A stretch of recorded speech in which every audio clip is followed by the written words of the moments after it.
Hey guys, in this video I'll show you how to change your email inside Ancestry.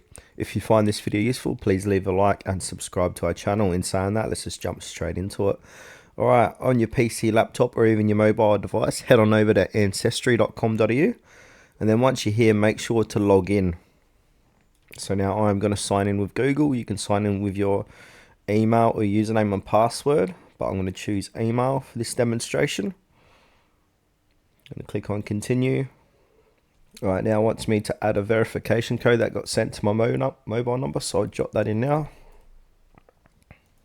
To continue on with the login process, click save. Right, as you can see, I am signed in to Ancestry. And now once you're inside ancestry.com, you want to you want to click onto your profile top right hand corner of the page here, and then click onto account settings.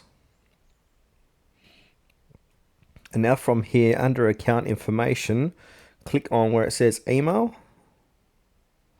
and now put in your new email address and then click on update email, and that will go ahead and update your new email. You might get a confirmation code on that new email to confirm the change. So I hope this video helped. Thanks for watching.